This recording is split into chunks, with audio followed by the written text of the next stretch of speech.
This morning on Sunrise, a West Point student admits to a school shooting threat. We'll have details straight ahead.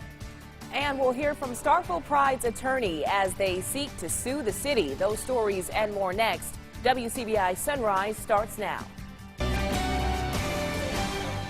You're watching Sunrise on WCBI. Good morning, everyone. Time now 6 o'clock. Thanks for starting your Friday with us. New this morning, Starkville police say they will be increasing security at city schools today due to continued safety concerns. SPD made this announcement last night after receiving many concerns from Starkville residents. The scare began earlier this week after an individual on social media threatened to bring a gun to SHS. Well, after an investigation, SPD determined the threat was directed at Springfield High School in Ohio. However, a recent post shows there are many residents who are still concerned that a shooting may occur. Police believe the recent posts are the aftermath of a previous scare, but again, police say they will be increasing police presence at area schools. A social media threat aiming at an area high school gets the attention of law enforcement. West Point police say on Wednesday a student made a threat over social media saying he was planning a shooting at the school on Friday. The department received a tip from the FBI about the threat and immediately began investigating. Police brought the juvenile who was accused of making the threat to the station to be interviewed. Assistant Chief Kenny Meters says the student then admitted to making the threat. According to Meters, the student said he made the vicious comment because he was kicked off of an app on his phone. I think the app was like Fun Run or something like that right there, and like I said, he may have gotten kicked off and he got mad and then he took it as a joke. But with all the stuff that's going on in the country today, we have to take these threats very seriously and make sure that we make sure that our students and our community is safe. The case is being handled in youth court. A tragic update to a story we first brought you last week. A Brooksville man shot by his son has died. Noxubee County Coroner R.L. Calhoun says 49-year-old Elvis Shields died Thursday morning at North Mississippi Medical Center in Tupelo. Shields was shot 1 week ago at his Meadowbrook Drive home in Brooksville. Police say he suffered from multiple gunshot wounds. His son, Everett Shields, was arrested on an aggravated assault charge, but those charges are now upgraded to murder by Brooksville police. Shields also faces a count of aggravated assault and shooting a firearm in city limits. Family, friends, and neighbors gathered in Tupelo to remember a friend and support her family. Last night, a vigil was held at the Orchard. People gathered to pray for the recovery of Tupelo High School student Taj Crump and to honor the memory of his mother, Erica Walls. The two were in a car crash as they returned from a campus visit at Millsaps College. Walls was killed and Crump is still recovering from serious injuries. A convicted sex offender is arrested following a routine compliance check by the Lee County Sheriff's Department. Deputies arrested this man, David Diaz, this week for failure to register as a sex offender. His bond is set at $1 grand. Well, according to the Sheriff's Office, there are 180 registered sex offenders in Lee County, and deputies regularly check to make sure they notify the department if their address changes. This most recent compliance check uncovered that 4 others who are wanted for failure to comply. Now, you can go to our website, WCBI.com, to see that full list and find helpful links from the Lee County Sheriff's Office. The 22-year-old legal case surrounding a Wynonna quadruple murder might finally be winding to a close. The Mississippi Supreme Court Thursday declined to rehear Curtis Flowers' appeal of a November 2017 State Court of Appeals case upholding his conviction and 4 death sentences. This move finishes the first set of appeals complete, but a new appeal to the U.S. Supreme Court is possible. Flowers was tried 6 times for the murders of the owner and 3 workers at the Tardy Furniture Store in Wynonna. 5 of those convictions were thrown out before the current sentence was delivered. Alabama officials halt an execution of an inmate after he argues his veins are too damaged for lethal injection. Well, the execution was planned for Thursday night, but Alabama Corrections Commissioner Jeff Dunn says the prison system stopped it around 11:30 last night. The reason, quote, out of an abundance of caution after medical staff didn't think they could connect the intravenous lines by the time the death warrant expired. Now, Dunn says there wasn't enough time to prepare the inmate before the death warrant expired at midnight.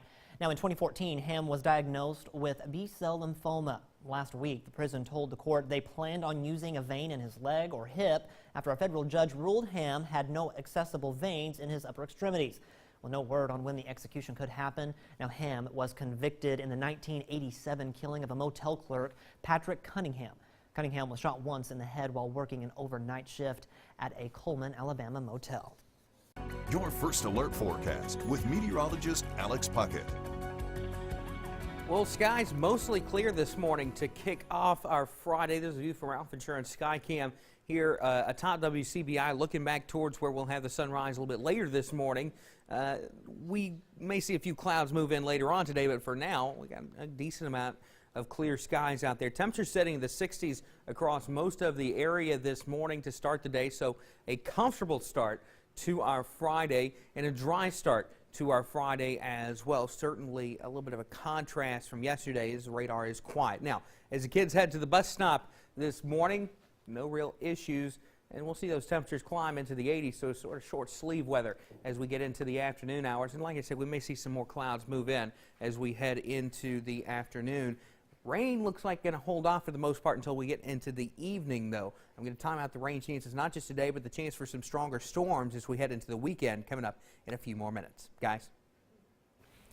All right, Alex, thanks a lot for that update. 7 minutes past the hour, when the Starkville Board of Aldermen voted against allowing Starkville Pride to hold a parade, they set into motion a legal challenge. Yeah, now the group plans to file suit. Arjorie Talley speaks with Starkville Pride's attorney. She tells us what the group's next step is.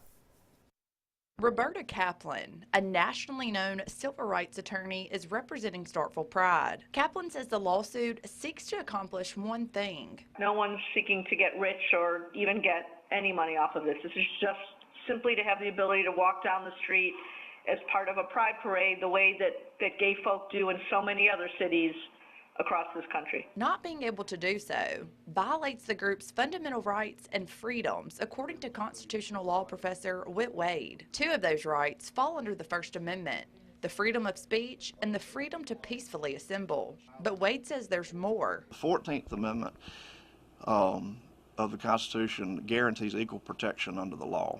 So what that means is a government can't act in such a way to carve people out for different treatment unless they've got a overriding reason to do so or a compelling reason to do so. And Wade says the Board of Aldermen doesn't have either of those. Kaplan says she's representing Starkville Pride at no cost. Just to be clear, that's not to say I'm not going to try to get my attorney's fees back from the city when they're found liable. Kaplan plans on coming to Starkville, but says she wouldn't need to if the problem could be solved. If the city and the town is willing to change its mind and to allow the parade to go forward in a manner that's acceptable to my clients, then, you know, my job is not to litigate simply for the purpose of litigating. My job is to represent my client's interests. Now, the suit has not yet been filed, but when it is, it will fall under federal jurisdiction because it is a constitutional case. All right. I'm sorry. I had to pop up because I was hiding so I wouldn't be in your shot. That's okay. That's okay.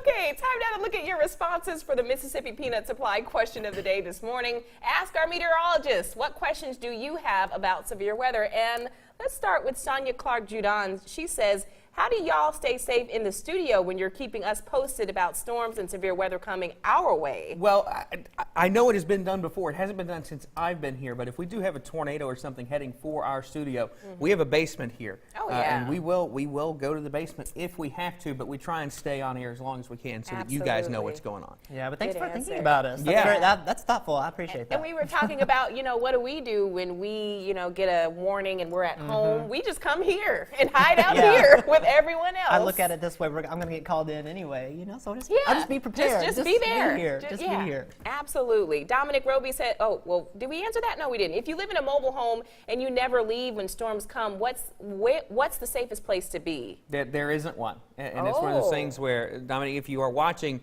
and you are in a mobile home, you need to get out of the mobile home. Any sort of site-built structure. I tell people, look, you know, if you live near a McDonald's, then head to McDonald's or something like that. Just find somewhere to be other than a mobile home. during a tornado warning. Okay, that's some good information there. Danielle Nodorf says, are there any designated storm shelters designed to withstand tornadoes in Starkville? If so, where? We have a list of storm shelters across our area. You can go to wcbi.com/safety. I think it's towards the bottom of the webpage there. I don't know if we have anything up yet for Oktibbeha County, but by the way, if you do know of a storm shelter in the area that we don't have listed, please let us know so we can add it. Right. All All right, right. good Well, keep your response. questions coming. We'll try to get some more of those answered for you a little later on in the show. Time now 6:10. More sunrise still to come after the break.